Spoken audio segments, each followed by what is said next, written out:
Good morning, আমি poppy, পপির ক্যানভাসে তোমাদের সকলকে স্বাগত জানাই। আবারও একটা নতুন দিনে নতুন সকালে অনেক দিন পর একটা ভ্লগ ভিডিও নিয়ে তোমাদের সামনে আসলাম।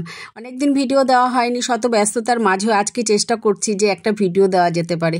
তাই এত ব্যস্ততার মধ্যে ভিডিওটা করছি, ভুল ত্রুটি তো থাকবেই। আর পপির ভিডিও তো খুব সিম্পল ভিডিও, খুব সাধারণ ভিডিও, কোনো সাজানো গোছানো কিছু নেই। আজ ভিডিওটা শুরু করলাম ঠাকুর ঘর থেকেই। তো চলো ঠাকুর দর্শন করে আজকের ভ্লগটা শুরু করা যাক। খুব ছোট্ট একটা ভিডিও, আশা করি সকলের খুব ভালো লাগবে আর কেউ স্কিপ করো না। শত ব্যস্ততার মাঝেও আমি ভিডিওটা শুরু করলাম। তোমরা একটু ঠাকুর দর্শন করে নাও। ঠাকুরকে বলিস ঠাকুর যেন সকলকে খুব ভালো রাখে, সুস্থ রাখে, যে যেখানে আছে সকলে তোমরা ভালো থাকো, সুস্থ থাকো। আর এদিকে দেখো পদ্ম ফুল গাছে কড়ি এসেছে, ফুল এখনও ফোটা শুরু হয়নি, কড়ি এসেছে। এই সময়টা ফোটে, আবার সেই দুর্গা পুজোয় ফুটবে।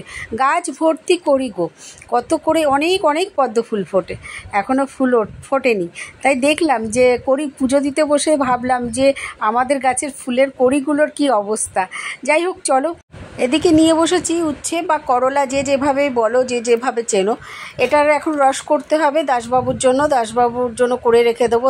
সে তো দোকানে রয়েছে, দোকান থেকে এসে রস খাবে, তারপরে সে তার কাজে যাবে। এটার আমার গতি করতে হবে। এই যে উচ্ছেগুলো দেখছো না, শক্ত দানাগুলো ফেলে দেবো, ফেলে দিয়ে মিক্সিতে পেস্ট করে জাস্ট একটু নুন দিয়ে, এটা আমি দাসবাবুকে দিয়ে থাকি, তো তোমাদের সঙ্গে একটু শেয়ার করলাম। তো চলো, ওই মিক্সিতে পেস্ট করে নুন দিয়ে ব্যাস ছেঁকে নিয়ে নুন দিয়ে, এই হচ্ছে এর ভেতরে, আর অন্যরকম কোনো কিছু নেই। এটা সুগারের জন্য ভীষণই ভালো। তো হয়ে গেছে, রেডি করে রেখে দিলাম, এবার দাসবাবু আসার অপেক্ষা। এদিকে আমি রান্না বসিয়ে দিয়েছি। কি রান্না করছি একটু দেখে নাও। কুমড়োর ডাঁটা সবজি দিয়ে, বড়ি দিয়ে একটা তরকারি হবে, তো আর মাছ হবে। তো যথারীতি রান্না আমার বসে গেছে। একটু তাড়াই আছি, একটু না বেশ তাড়াই আছি, ঝটপট করে করছি, কারণ আমায় একটু বেরোতে হবে।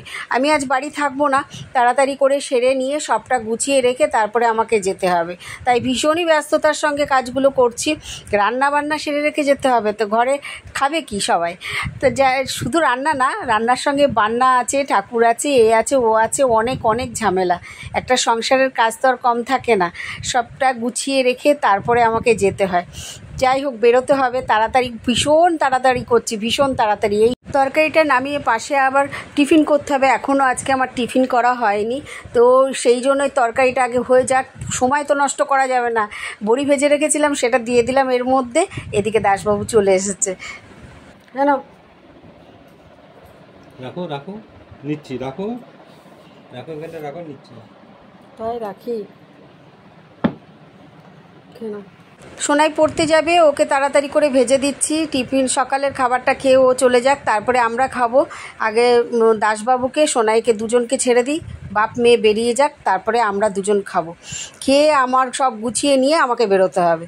ভীষণ বললাম না, ভীষণ তাড়াহুড়োর মধ্যে রয়েছি। এটা হচ্ছে আটা রুটি করব বলেছিলাম, তাই আটা দিয়েই লুচি ভেজে নিলাম। ওদেরকে খেতে দেওয়ার ফাঁকেও আমার অনেক কাজ রয়েছে, যেগুলো আমি শ্যুট করতে পারিনি।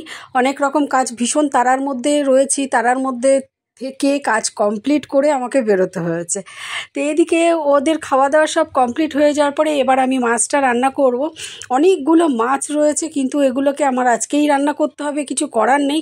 আমি রান্নার আরও সব কিছু শ্যুট করতে পারিনি, তাই তোমাদেরকে বলছি কেউ কিছু মনে করো না। ভিডিওটা এইরকমভাবেই রইলো, অনেকদিন ভিডিও দিই না, একটু ক্যাজুয়ালভাবেই করলাম। এই এতগুলো মাছ ভেজে রান্না করতে অনেকটা সময় লেগে গেছে আমার, এত তাড়ার মধ্যেও। তারপরে কি করব, করতেই হবে আমাকে মাছগুলো আজকে, তাই রান্নার অনেক কিছু আমি শ্যুট করতে পারিনি।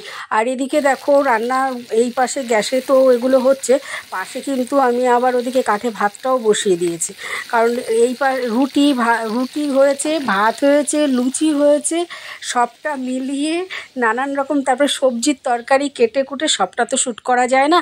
তো চলো, এই দেখো ভাত বসিয়ে দিয়েছি কেমন কাঠে, এই ভাতটা ভাতের মতন হতে থাক আর আমি এদিকে করতে থাকি। ফাইনালি আমার কিন্তু সবটা হয়ে যাওয়ার পরে এইখানে দেখো মাছটাও কমপ্লিট হয়ে গেছে। এই যে বললাম কি কি রান্না হলো, একদম সাজিয়ে গুছিয়ে তোমাদের সামনে প্রেজেন্ট করতে পারিনি। খুব সাধারণ একটা ভিডিও, হ্যাঁ আমি জানি, খুব সাধারণ ভিডিও। তো এতক্ষণ আমার সাথে থাকার জন্য যে বা যারা এতক্ষণ আমার এই বকবক শুনছো বা দেখছো, তোমাদেরকে অসংখ্য ধন্যবাদ, অনেক অনেক ভালোবাসা। এইভাবে আমার পাশে থেকো, সাথে থেকো। কি বলবো, দেখা হচ্ছে আবার নতুন কোনো ভিডিওর সঙ্গে। তোমরা সকলে খুব ভালো থেকো। Tata, bye bye.